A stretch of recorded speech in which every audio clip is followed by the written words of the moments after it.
இன்னைக்கு வீடியோவில் ரொம்ப ரொம்ப ஆரோக்கியமான ரொம்ப சுவையான ஒரு குழம்பு ரெசிபி தான் பார்க்க போகிறோம். இது ரொம்ப செய்கிறது ஈஸி. அந்த காலத்தில் எப்படி செய்வாங்களோ அதே மாதிரி நான் இன்னைக்கு செஞ்சு காமிக்க போகிறேன். வீடியோவுக்கு போகிறதுக்கு முன்னால் நம்ம சேனலை இது வரைக்கும் சப்ஸ்கிரைப் பண்ணாத நண்பர்கள் சப்ஸ்கிரைப் பண்ணிக்கோங்க. வீடியோ பிடிச்சிருந்தா லைக் பண்ணி ஷேர் பண்ணி கமெண்ட் பண்ணிடுங்க. வாங்க வீடியோக்குள்ளே போகலாம். இப்போ நம்ம இது ஒரு பவுலில் மாற்றிக்கலாங்க. வாசம் நல்லா கம்மன்னு வருதுங்க. இப்போ அந்த காலத்துலலாம் பார்த்தீங்கன்னா நமக்கு இந்த காய்ச்சல், சளி, வாயு தொல்லை இந்த மாதிரிலாம் இருக்கும்போது இந்த மாதிரி குழம்பு தான் வச்சு சாப்பிடுவாங்க. சாப்பிட்றதுக்கு ரொம்பவே டேஸ்ட்டாக இருக்கும். கண்டிப்பாக இதை ஒரு வாட்டி ட்ரை பண்ணி பார்த்துட்டு உங்கள் ஃபீட்பேக்ஸை கமெண்ட் பாக்ஸில் சொல்லுங்கள். வணக்கம், என் பேர் Jayapal Raju. Welcome to Mettur multi craft channel. First இந்த ரெசிபி பண்ணுறதுக்கு ஒரு கடாயில் 1/2 ஸ்பூன் அளவுக்கு எண்ணெய் சேர்த்துக்கலாம். கூடவே 2 ஸ்பூன் அளவுக்கு வர கொத்தமல்லி சேர்த்துக்கலாம். 5-6 வரமிளகா, ஒரு கொத்து கருவேப்பிலை தழை சேர்த்துக்கிட்டு இதை நல்லா ஃப்ரை பண்ணி எடுத்துக்கலாம். ஸ்டவ் மீடியம் ஃப்ளேம்லேயே வச்சு இதை ஃப்ரை பண்ணிக்கோங்க. இது வந்து ஆனால் இது கருகிடக்கூடாது, ஆனால் கலர் மாறி வரணும். அடுப்பை சிம்மிலேயே வச்சு இதை நல்லா ஃப்ரை பண்ணிக்குவோம். காரத்துக்கு தகுந்த மாதிரி சேர்த்துக்குங்க. நம்ம இதில் மிளகு சேர்க்க போகிறோம், அதுலேயும் காரம் இருக்கும். அதனால் மிளகாய் பார்த்து உங்களுக்கு தேவைக்கு தக்கன இதில் சேர்த்துக்குங்க. இப்போ பாருங்கள், இது நல்லா வறுபட்டுருச்சு, நல்லா வாசம் வருது. ஆனால் கொஞ்சம் கூட கரியவே இல்லை. ஒரு 2 நிமிஷம் இந்த மாதிரி நல்லா கலந்து கொடுத்தாவே போதும், இது ரெடி ஆயிரும். இப்போ நம்ம இது ஒரு பிளேட்டுக்கு ஆற வச்சிடலாம். இப்போ அதே பேன்லேயே இன்னும் ஒரு 1/2 ஸ்பூன் அளவுக்கு எண்ணெய் சேர்த்துக்கலாம். 1 டேபிள் ஸ்பூன் அளவுக்கு கடலைப்பருப்பு எடுத்துக்கலாம். 1 ஸ்பூன் உளுந்து சேர்த்துக்கலாம். 1 ஸ்பூன் ஜீரகம் சேர்த்துக்கலாம். 1 ஸ்பூன் மிளகு சேர்த்துக்கலாம். இப்போ இது எல்லாத்தையும் நல்லா வறுத்து எடுத்துக்கலாம். கலர் மாறிடக்கூடாது. நல்லாவே இதை நல்லா கலந்து கொடுத்துடலாம். இப்போ இது எல்லாமே நல்லா வறுபட்டுருச்சு. ஜீரகம், மிளகு எல்லாம் நல்லா வெடிக்க ஆரம்பிச்சு நல்லா கலர் மாறி வந்துடுச்சு. இப்போ நாம் அதே தட்டிலேயே நாம் இதையும் கொட்டி ஆற வச்சிடலாம்.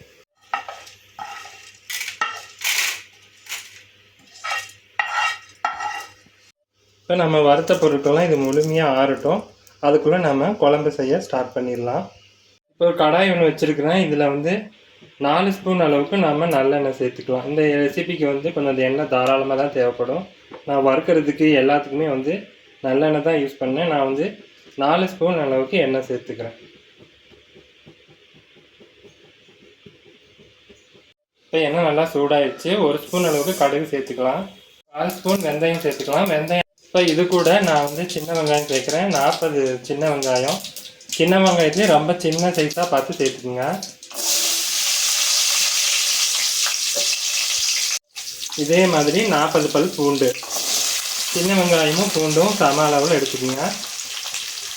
1 கொத்து கருவேப்பிலை தழையும் சேர்த்துக்கலாம். சேர்த்துட்டு இதை நல்லாவே வதக்கிடுங்க. அடுப்பை மீடியம் ஃப்ளேம்லேயே வச்சு இதை நல்லா வறுத்து எடுத்துக்கலாம்.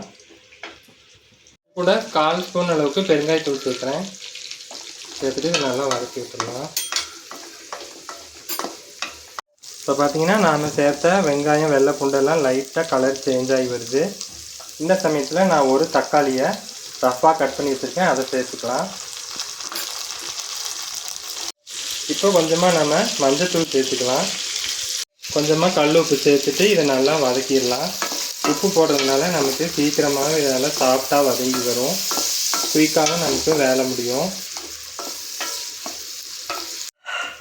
இப்போ பார்த்தீங்கன்னா நம்ம எல்லாத்தையும் கலந்து விட்டாச்சு. இப்போ நாம் மூடி போட்டு ஒரு 5 நிமிஷம் சிம்மிலேயே இதை வேக விடலாம். இடையில நாம் கலந்து கொடுக்கணும். நாம் ஏற்கனவே வறுத்த சாமான்களெல்லாம் நல்லா ஆறி வந்துருச்சு. இப்போ நாம் இது ஒரு மிக்ஸி ஜாருக்கு மாற்றிடலாம்.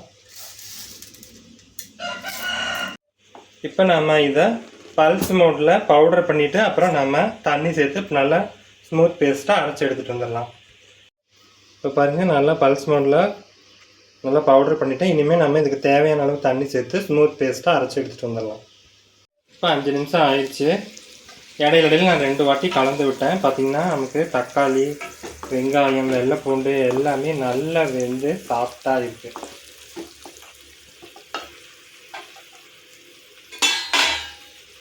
இப்போ நாம் அரைச்ச மசாலாவை உள்ளே சேர்த்துக்கலாம். மசாலாவை சேர்த்துட்டு ஒரு வாட்டி நல்லா கலந்து விட்டுடலாம். இப்போ மிக்ஸி ஜாரை கழுவி நான் கொஞ்சம் தண்ணி சேர்க்குறேன். நான் வந்து 1/2 டம்ளர் தண்ணி சேர்த்து இதை நல்லா கழுவி சேர்க்குறேன். இப்போ எல்லாத்தையும் நல்லா ஒரு வாட்டி கலந்து விட்டுடலாம். இப்போ மசாலா சேர்த்து பார்த்தீங்கன்னா நல்லா கெட்டியாகி வந்துருக்கு பாருங்கள். 5 நிமிஷம் நல்லா சிம்லேயே வச்சுட்டேன்.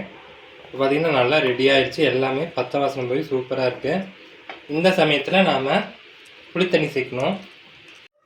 ஒரு லெமன் சைஸ் புளியை வந்து நான் வந்து 1/2 லிட்டர் தண்ணியில் வந்து கரைச்சி வச்சுருக்கேன். அதை சேர்த்துருக்குறேன். நான் இன்னும் 1 கப் அளவுக்கு கூட புளித்தண்ணி வச்சுருக்கேன். முதல்ல இதை சேர்த்துட்டு அப்புறமே அதை சேர்த்துக்கலாம். புளித்தண்ணி ஊற்றி நல்லா கலந்து விட்டாச்சு. நான் வந்து இந்த டேஸ்ட் எல்லாத்தையும் பேலன்ஸ் பண்ணுறதுக்காக சின்னதாக வெள்ளைத்துண்டு வச்சுருக்கேன். அதை சேர்க்குறேன். இந்த மாதிரி நுணுக்கி சேர்த்துக்குங்க. நீங்கள் இதுக்கு பதிலாக வந்து நாட்டு சர்க்கரை கூட யூஸ் பண்ணிக்கலாம். நம்ம உப்பு கொஞ்சம் சேர்த்துக்கலாம். தேவையான அளவு சேர்த்துட்டு நல்லா ஒருக்கா கலந்து விட்டுட்டு மூடி போட்டு மூடி 5 நிமிஷம் நம்ம சிம்மிலேயே வைக்கலாம். புளியோட பச்சை வாசனை நமக்கு போகும். மூடி போட்டு மூடி ஒரு 5 நிமிஷம் சிம்லேயே வச்சுக்கலாம். இப்போ பாருங்கள் நல்லா எண்ணெய் பிரிஞ்சு குழம்பெல்லாம் நல்லா கெட்டி ஆகிட்டு வந்திருக்கு பாருங்கள். ரொம்ப சூப்பராக இருக்குது. நான் அந்த 2 கப் தண்ணி சேர்த்தது தான், மறுபடியும் தண்ணி சேர்க்கலை. இப்போ நீங்கள் தேவைப்பட்டால் கொத்தமல்லி கருவேப்பிலை கட் பண்ணி சேர்த்துக்கலாம். நான் வந்து சேர்க்கலாம். எனக்கு இதே இந்த வாசனையும் நல்லா பிடிச்சிருக்கு. இப்போ நான் வந்து இதை வேறு ஒரு பவுலில் மாற்றி நாம் பரிமாறிக்கலாம். இந்த வீடியோ பிடிச்சிருந்தா லைக் பண்ணி ஷேர் பண்ணி கமெண்ட் பண்ணிடுங்க. இது வரைக்கும் சப்ஸ்கிரைப் பண்ணாதவங்க சப்ஸ்கிரைப் பண்ணிக்கோங்க. கூடவே வர பெல் சிம்பலையும் கிளிக் பண்ணி ஆளுங்கிற ஆப்ஷனை ப்ரெஸ் பண்ணி வச்சுக்கோங்க. மீண்டும் அடுத்த வீடியோவில் சந்திக்கலாம். அது வரைக்கும் ரசித்து சமைங்க, ருசித்து சாப்பிடுங்க. நன்றி, வணக்கம்.